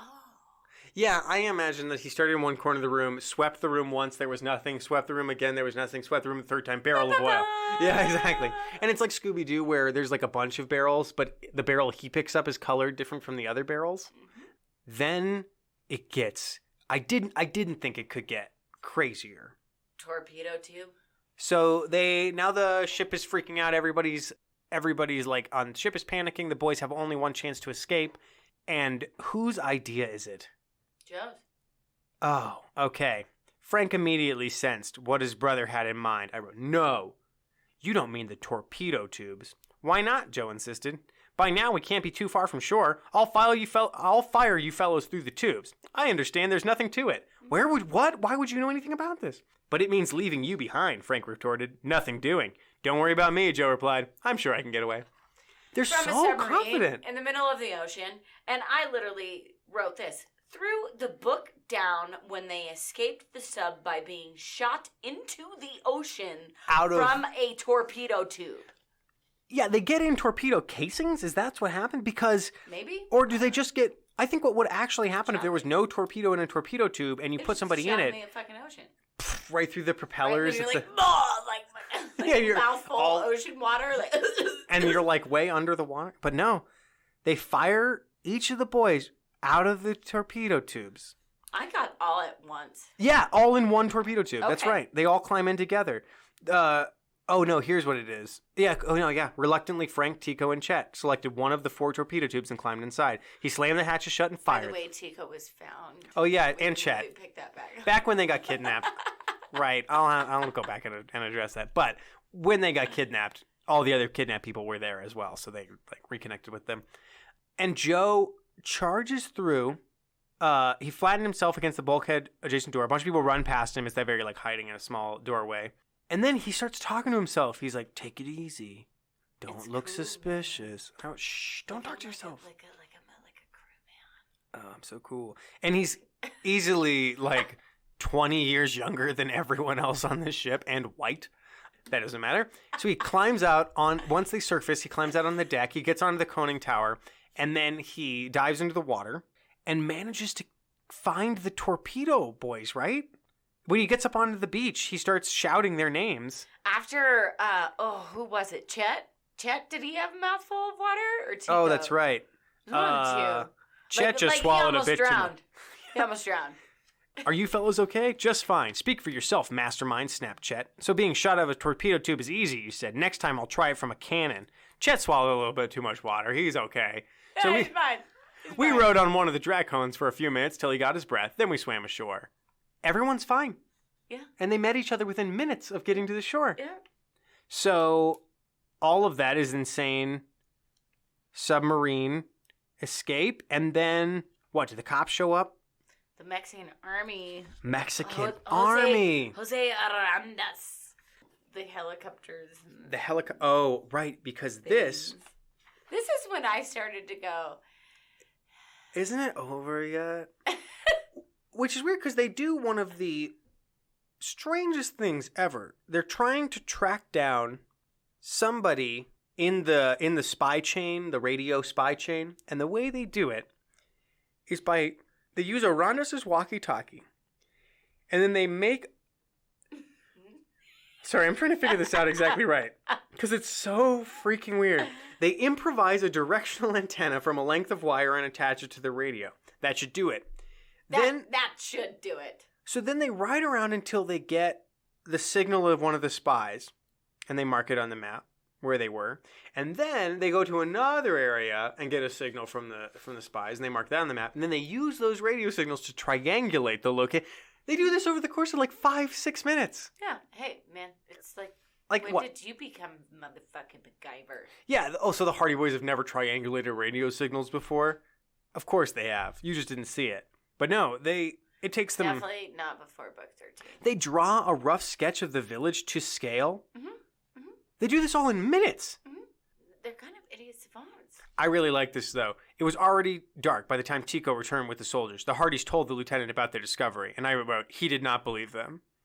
Because that would be my response. It's like, you did what with my radio? Oh, God, and then Frank gets taken off on a fucking horse again. Oh, that's right, because as they're investigating the hacienda, where they think that the spy is hiding, all of a sudden, one of the helicopters takes off, the police army helicopters, because Vincenzo has circled back and stolen a helicopter. Frank gets on horseback and is like, I got this, never mind, I got this. It's fine, it's okay, Dad. And Dad's not here. Oh, still in Mexico. Yet? Did he come back yet? No, I don't think he comes back. I think it's the very, very end. Yeah, it doesn't look like Fenton is back yet. Damn it. Yeah, it looks like Frank takes off. Oh, that's right. No, they're surrounded by riders. Okay, I completely forgot. It looks like they're about to get, when they track the radio signals to the hacienda, and they get to the old headquarters, and they get surrounded by the bad guys. A helicopter shows up overhead. Yep. And lands, and the bad guys run away, and the people, and it's inside, because, inside are Frank and Joe. Or, no, Joe and his dad that have caught up with Frank. And Frank is surprised to see them, but... Like, oh my gosh, I just took off. I can't believe you came back, yeah. Yeah. And so, Thanks for Mr. Hardy says, I received the message you boys relayed to me in Mazatlan. And Jack flew me to Baja right away. There, the Mexican army had a helicopter waiting to take me to Arandas camp. So... Yeah, because you know... Oh, that's the helicopter that gets stolen, right? Yeah. Because then the bad guy, after all of this, they have some food and stuff, but then they catch the bad guys, and Vincenzo manages to run away. They have some food. They have some food. They have fried chicken, is what they have. They have a basket of fried chicken, I guess. I don't know. But they end up chasing the crook, right? Mm-hmm. That's the final thing. Who stole the helicopter. Yeah. And they've rescued a Tremor, right? At this point. Elmer Tremor. I can't remember. It all falls apart at the end here. I know. It all happens so fast. Fenton shows up. The bad guy, Pavura, Vincenzo, Cardillo, whatever you want to call him, he steals the helicopter that Fenton showed up in while they're all dealing with some other criminals and flies to the coast. Everybody chases after them, but Joe and... To try and get his other submarine, because there are two submarines. There are two submarines. So they are trying to get to the coast. They're trying to get to to catch up with the bad guy before he gets on another submarine and escapes for good. And don't they like... They end up catching it. Yeah, they catch him. It seems like they're not going to. This right here is the best description of who they've been chasing. It wasn't until the stock fraud case came up, Mr. Hardy explained, that Signor Marchetta discovered Vincenzo was actually a very clever confidence man. I'm pretty sure that is like the long version of con man. It is. That's what con man is short for. All right. He has been involved in everything from selling stolen goods on an international scale to peddling worthless stock in a diamond mine. And now selling crude oil with two... He's a white-collar criminal. Very white-collar. Yeah. They end up on the top of a... Oh, yeah, that's right. He's on the top of the submarine, about to get in. The bad guy is. And Joe throws a rock at him. They threw a boulder at him, and then that's how they catch the guy. And then they beat him up. They just beat him up with their fists. And knocked him unconscious. Laid him out flat. All that's KO'd him. They find the pilot of the helicopter that the guy stole. I guess he hijacked it. But didn't like the fuel tank get shot up? One of the helicopters. There was a lot of stuff here at the end. Yeah. But the most important thing is that they found out what the submarines were all about. They were stealing oil. They found out where the missing bookkeeper was. What's not normal about a gang of submarines? Yeah, so a gang using submarines. They found out who Cardillo was. They found out, most importantly, what's up with the Ira Q? Why'd that guy have that boat? Yeah. And then let's not forget about all the missing people. All the missing people that they found. They found Juan. They found Senora Missing Husband's husband. They found Tico and Chet. And Elmer Tremor. What were the criminals' plans with these people? Well, they were getting quite a collection. And then the senorita's husband, yeah. Amigos. All the amigos as well. Amigos, too. They were keeping all of them fed? Yeah. And because they were helping to build that's right. They had enslaved them. Railroad track, yeah. Yeah, that's right. They had enslaved them. Okay, that makes sense. Then pretty much immediately, the Argentinian Navy finds another submarine, and they realize that they've caught the last submarine. It's all wrapped. That winds up the case, Joe said with a wide grin. But he was looking forward to another challenging mystery to solve. Junkie. In the near future, the young detectives would tackle the Hidden Harbor Mystery. God, and I literally wrote title of the next book, yay Always. or nay. We need to finish bingo, because I think I have bingo. So, a new vehicle? Did they get a new vehicle? A helicopter. I guess they did have, but that was an Army helicopter. That wasn't their helicopter. Sorry. Also, they've ridden in several helicopters. Usually they crash. Boys definitely got tied up. There was definitely sabotage when they ruined those freaking batteries. Okay. Fist fights for sure. A ghost. Was anybody actually injured? Didn't somebody get covered in like burning oil? I don't know. I don't have that one. Man, I am so close to so many bingos. I know, me too. What do you need? What would you need to make a bingo? A new vehicle. That's the last one you need?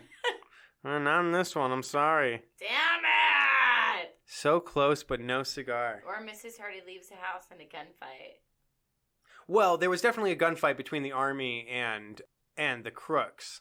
All right. But I don't think Mrs. Hardy left the house in this one. What about the Queen? The Queen didn't show up either. Damn it, bitch. Yeah, I feel like we got... Look at that. Oh, I know. So you've got so many almost bingos. I've got 2. If I had a picnic or a red herring. I have 1, 2, 3. I have 3. 3 almost bingos. Damn you, Hardy Boys. Well, you have to come back. Damn you, I say. Okay. Next time. Well, that was awesome. What'd you think of that adventure? The mark on the door. The mark on the door. All those bundles of burning faggots. Left a mark on my door. Oh. Oh. Okay. Wait. How many should have died? I counted 22 times when I read this. 5. You found 3 more near-death experiences. I think that's pretty par for the course. They almost died 25 times in the course of probably 7 days. Yeah. I don't know how long the time frame is of this, because like you said, the whole time scale is completely screwed up. Totally. All right. Well, everybody, that was the mark on the door with my good friend Missy Moore. Missy, so other than reading amazing children's mysteries, what have you been up to lately? I heard you went on an awesome trip. I did. I covered Los Angeles, Eugene, Bend, Sacramento, back to LA in 3 days. In 3 days, and that was with your sister? Uh-huh. So you were helping reclaim? Yeah, she just had her camping gear and her snowboarding gear chilling at a friend's house in Bend, and we decided to go see the White Buffalo in Eugene to kind of make it a trip. That's awesome. And it was epic and amazing, like an M&M adventure always. Awesome. Okay. Well, Missy, thank you so much for coming on the show. Thank you, Charles. Okay, bye. Bye. Hey there, detectives. Thanks for tuning in. We are doing things a little bit differently for the bar segment this episode. I'm joined with my co-producer and brother, Jack Wefso. Cheers. Cheers. And he and I are sipping delicious margaritas. Yeah, you made these margaritas. Yes, by I the did way, make these and I'm going margaritas. to talk to you about this recipe in just a second. Fantastic. We are sipping margaritas, obviously, because the boys just went to Mexico. And the reason we decided not to do a bar segment this time is because Missy Moore was our guest for this episode. Yeah. Mm-hmm. Wonderful, talented actress. And Missy recently... And director. And teacher. writer, and teacher, fight choreographer. choreographer, and all of on it. and on and on. On and on. Unbelievably talented. Bartender. But, yep. Yeah, in her own right. Mm-hmm. But the Missy just did a episode of Siren Song that we did with the Colorado Symphony. That's right. Siren Song, A Pirate Odyssey. A Pirate Odyssey. A show that we've been working on for a while. You've mentioned it on the Yes, podcast. I've mentioned it. I've plugged it. I've asked people to go, and some of you have, and I appreciate that. Siren Song, we've been working on it for the last 2 years, Mm-hmm. and it is the latest chapter of Buntport All Ages Theater. Correct. And Jack, you have been working with Buntport All Ages for how many years now? Long time. I first got invited to join Buntport All Ages when they were doing a show called Trunks, which was Trunks, a live-action comic book. And Which was fantastic. Oh, Everybody yeah. loved it. Yeah, I played I got asked to guest star on the show, and I don't think they really realized when they asked me just kind of how into the idea of episodic theater I was going to be, and then I feel like they were kind of stuck with me. Yeah. And they kind of had to offer me a kind of more recurring role. For those of you not in the know, Trunks was an amazing show.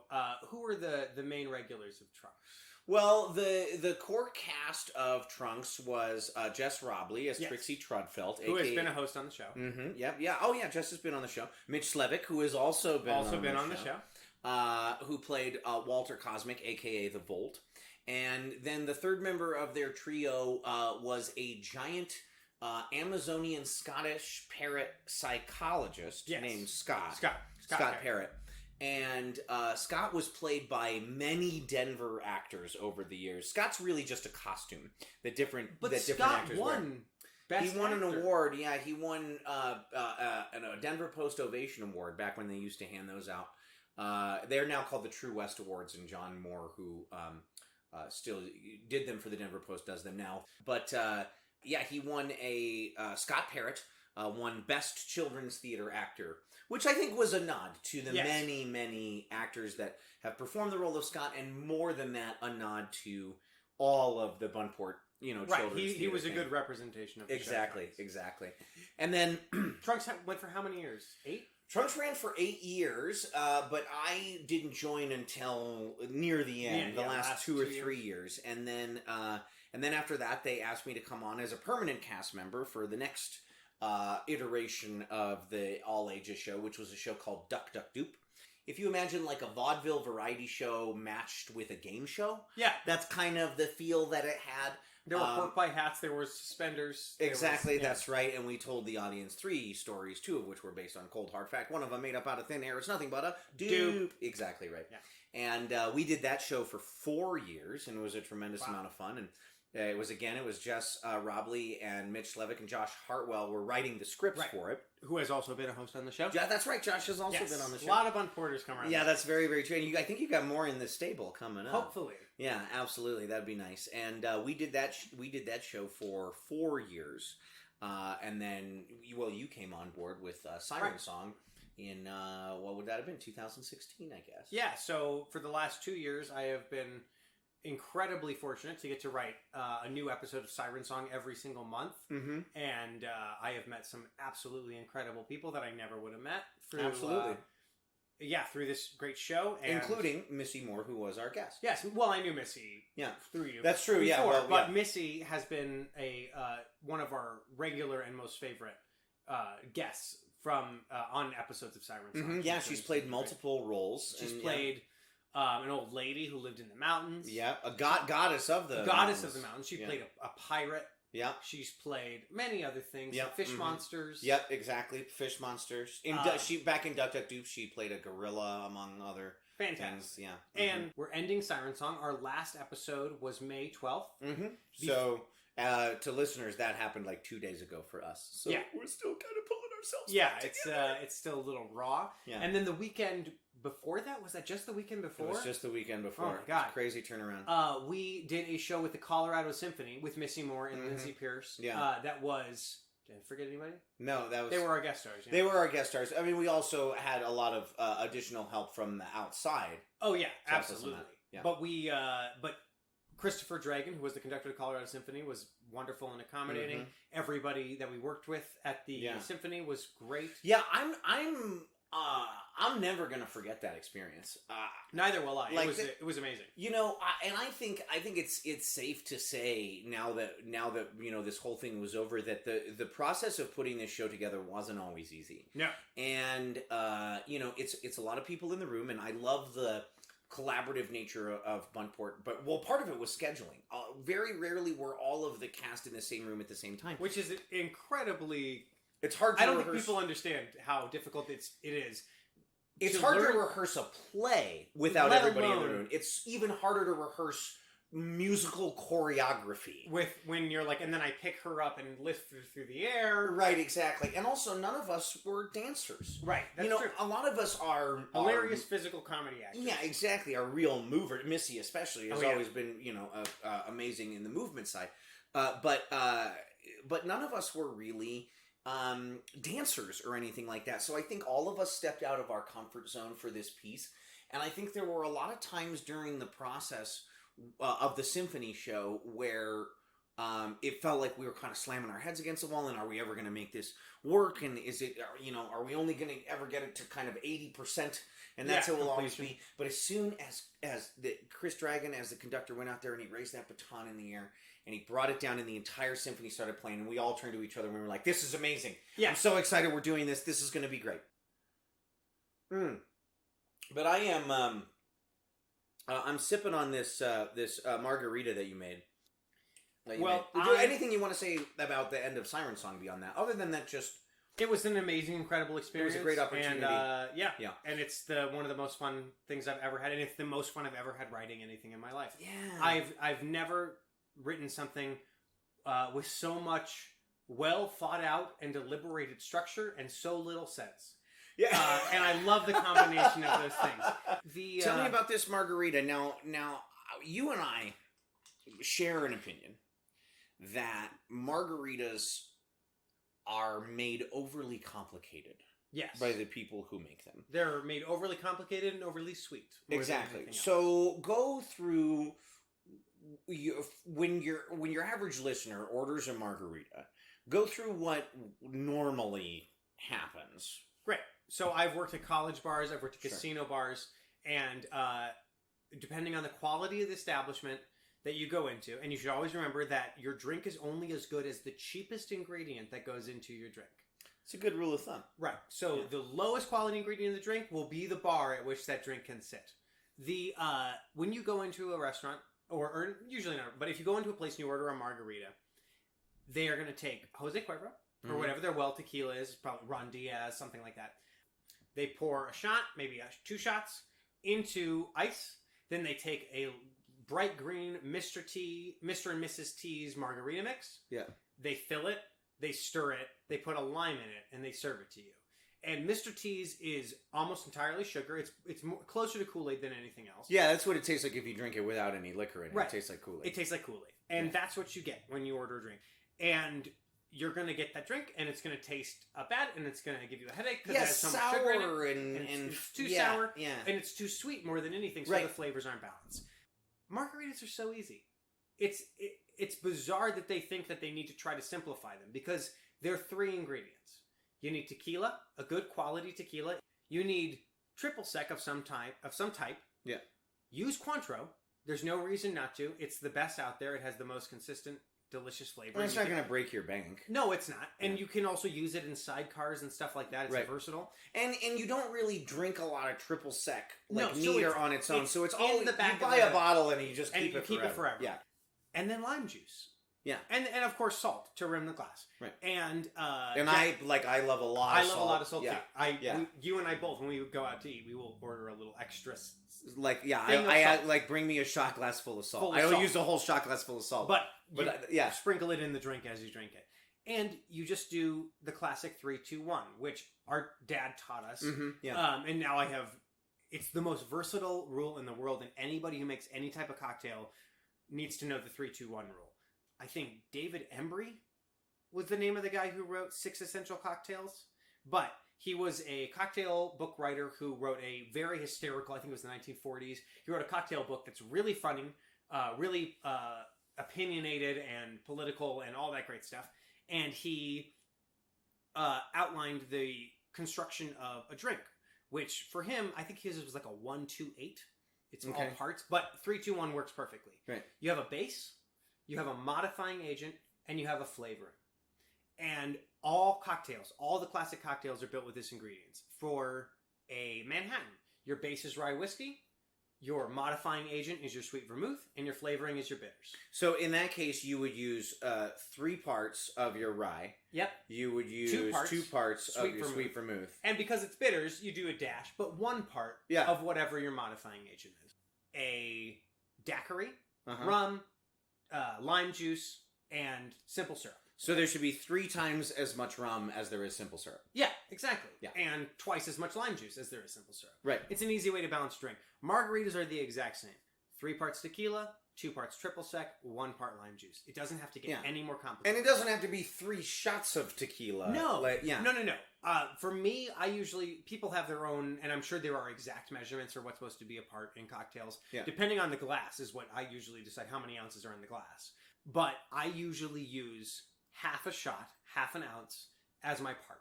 So I would do 1.5 shots of tequila, a full shot of Cointreau, and half a shot of lime. Fresh squeezed lime juice. Well, I gotta say, it tastes amazing. It tastes amazing. It's simple and refreshing. You can serve it over ice. I don't like blended margaritas because they melt too fast and then it's watered down. Yeah. I just like to shake it 15 to 20 seconds till the ice is absolutely pulverized, and then pour it. Just break your shaker and then just pour it into the glass. Yeah, and it's so simple.